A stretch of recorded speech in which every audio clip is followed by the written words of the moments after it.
Alright, so I got a friend that has a car.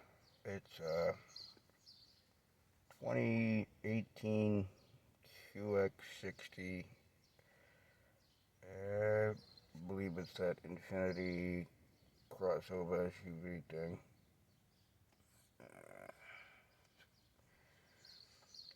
And he's been having problems with it multiple times. Same issue. Brings it to the dealer. He called me. He's telling me the issue. He wanted me to look at it, which I was willing to do. Take a look at it. But it's it's a car that fairly brand new. He bought it new, and two times for the same problem. They tell him all kinds of things. He's been changing it religiously with synthetic. Then they move the mileage back when he has to change the oil, saying he was getting sludge in the motor, and told him to change the miles change the oil at every 5,000 miles or whatever. And car's only got 30,000 miles on it. I mean, it's hard for me to see sludge building up on a motor that doesn't have a problem, a severe problem, even if he kept original oil in it from when he bought it new. Not saying that's the case, but he's definitely been changing the oil, and he's got receipts to prove it. But it's blowing white smoke when it starts up. And also, he says he notices a big plume of white smoke when he comes off exits at a ramp and starts and goes again. All signs point to it's burning coolant because it's white. It's not black smoke where you would think it would be fuel, raw fuel, or blue smoke where you would think it would be oil. So it's either moisture or it's coolant. How it's getting in, I don't know. I didn't look at the car and go much into detail about what it is and the engine has in it. If it's got that VC turbo in it and it's got a water line, could be going in from there. Uh, and the reason why I didn't touch it is because I didn't even look at it. I just told him what he needed to do. But he keeps going to the dealer and they're telling him, oh yeah, just change your oil sooner. They're waiting. They're waiting for catastrophic failure, and then they tell him he got sludge in there, and basically scaring him into thinking he has to buy a new motor. Like, no, they have to if they want to do it, or buy it back. It's been there twice for the same problem. Third time's the charm. That's when you own it. That's when the dealership owns it and the manufacturer owns it.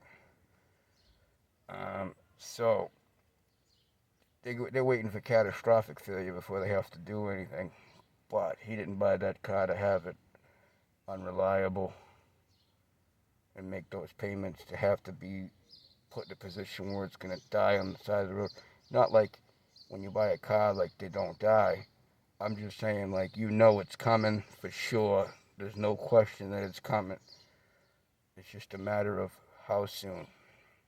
And this means that when I say how soon, I mean in this situation, it could be tomorrow, it could be 5 minutes, it could be the next day. When you buy a car that's in good condition and no problems, realistically, you could say it's not gonna leave you stranded somewhere. This thing is, I have no idea. Like, it sounds like a bad cast, sounds like a bad head gasket, sounds like it could be a leak in the turbo. Do I believe that Nissan or Infinity knows what it is? I believe they do. Do I believe these dealers know that it's a problem? I believe. I want to believe that they don't. I want to believe that they just have no interest in repairing it because they gotta go after the manufacturer, and they don't pay the same amount you pay when you go to the dealership. They don't pay the same time you pay when you go to the dealership. So if they call for the book time, they don't pay book time. If it calls for this many hours, they're not paying that rate at that many hours. So it's like it's a double cutback, but it's like, you know what I mean? They don't want it. They don't want to deal with it. In some most cases, the shops don't even have that skill level to even do it. So what they have to do is they gotta call in specialists. They gotta call in, whoever. But they got an idea what the problem is, and the manufacturer 1,000% knows what the problem is, and they're trying to put it out as long as they can. Hopefully, something catastrophic happens where maybe they could point a finger. The longer it's out there, and the more something else can happen to it. Because right now the line's clear, it's there on the line. But the longer you can put it out, the more it becomes your problem. Like, the light came on and you kept running it, or you know what I mean. This is why documentation is important.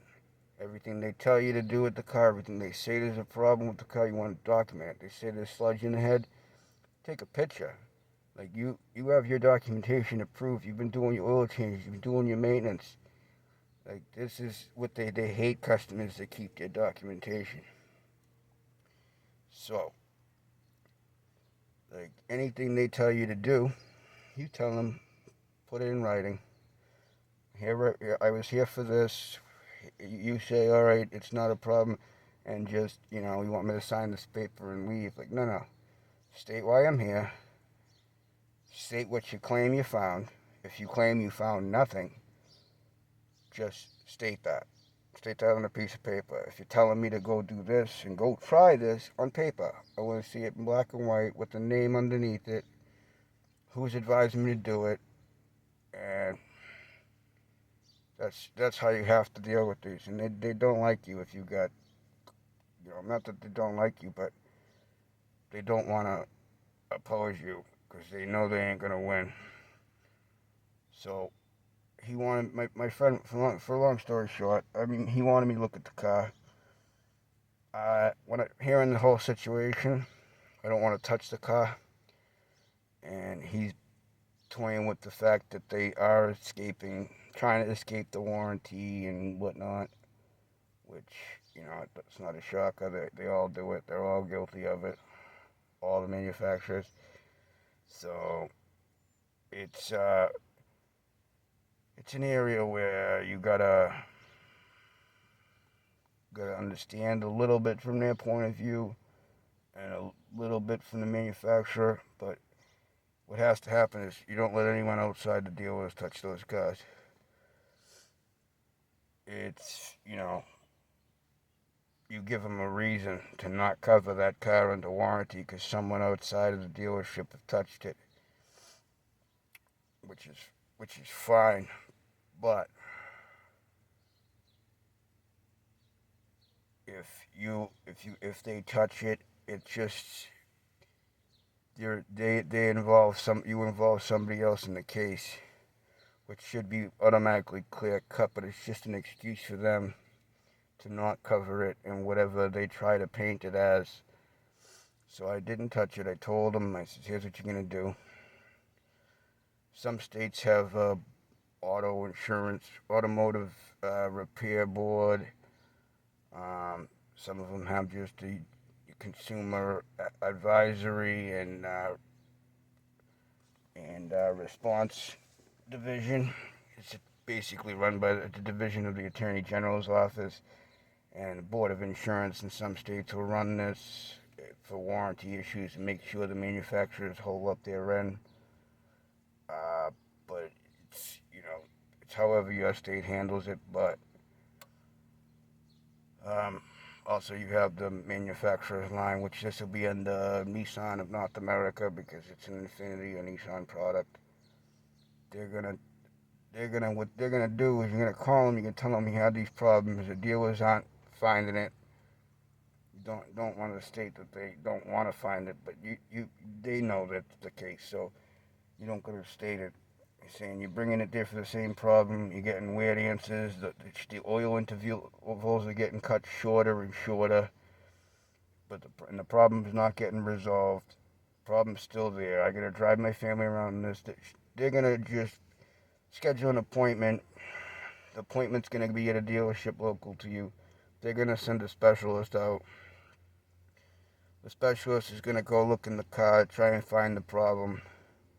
But he's not just going there to find the problem. He's going there also to avoid, he's going to be looking in that engine, in that car, for not just a problem with the car. He's also looking for a reason for them not to pay. So, that's part of his job. But, they all got bosses down the line they're trying to make happy. This is what makes it ugly. And what makes him happy is saving money. So, even if they don't see the reason, might they create one because it puts them in a better position? I would think so. So, with all the bosses in line to make happy, it makes for an ugly situation for the customer. So, I told him, I said, called Nissan, they're going to schedule that appointment. I said, just have everything in order, all your paperwork, everything, how you maintain the car, how you service the car, including the invoices from the dealerships. If you don't got them, make sure you have them and get them. And this is you bring it in, you let them know this is the third time. It's your car after this, and you're going to pay me back my money. So, you called Nissan, they scheduled that appointment, but you also call whatever state you're in, you call, a lot of, in my state it's called CARD, Consumer Advisory and Response Division by the Attorney General. And, we have a lemon law here, and so it's, the dealer knows that that's the case, but if they can get away with making you think you're gonna buy an engine and let you pay for it, you think they're gonna stop you? Never. But my belief is it's a bad cast, bad head gasket. There's somewhere getting water in the intake or in the cylinder, so it's or in the exhaust end. It's coolant for sure. With white, what's coolant or water. I don't know if it's hard to say how it's getting in there. I asked him if he smelled chemical smells or a sweet corn smell. He said he smelled something, but he couldn't define it. His wife said she could smell something. So, it's pretty clear to me that it's a coolant issue. It's not just water. Water you wouldn't smell. I didn't ask him how much coolant in it because the thing is I didn't want him to muddy the waters.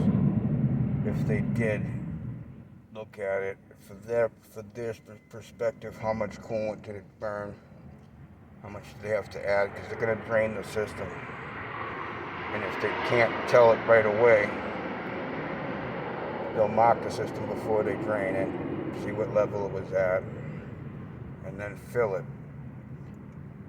And then fill the other bucket next to it and weigh it so that they can tell the difference of how much coolant it burns, because it's really the only way to see how much it burnt is by how much you add, and how much you add would equal out by weight. So that's just the way I would approach it, because it's you're trying to measure volume and you're dumping it into a pail. It's by sight you may not see so much, but in weight you can always tell. But so I told him how to go about it. I don't know he hasn't called me to let me know what he's gonna do with it. So that's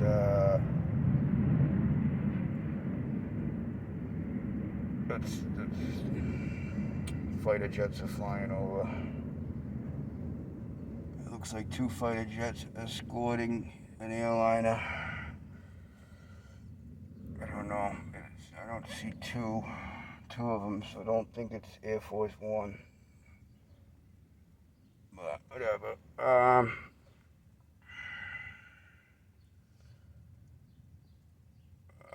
But it's yeah, it's difficult, and yeah, you'll run into places that don't wanna fix these things. Some of it's because of skill, some of it's because it's just not worth it.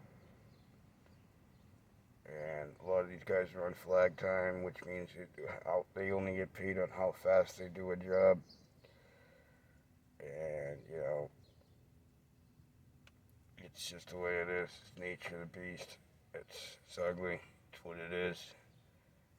I'll let you guys know how it works out for him. I think it's gonna need a new engine because I don't know where that leak is, and I doubt they're gonna spend the time in breaking it down, pulling it apart, and trying to find out exactly where it's leaking. I mean, there's ways you could look at it. There's ways to go around it. There goes it. Oh, there goes a fucking screaming another military aircraft. I'll let you know how it turns out, guys. There's plenty of ways to take a test it, but every amount of time, all the time they spend into doing it, and they might not find the problem where it's leaking from. I mean, it's only going to be coming from a few different sources depending on the gas. So, I mean, it's hard, and that's just the way it is. But it's likely going to be a new engine. Um, I don't know. I'll let you guys know though.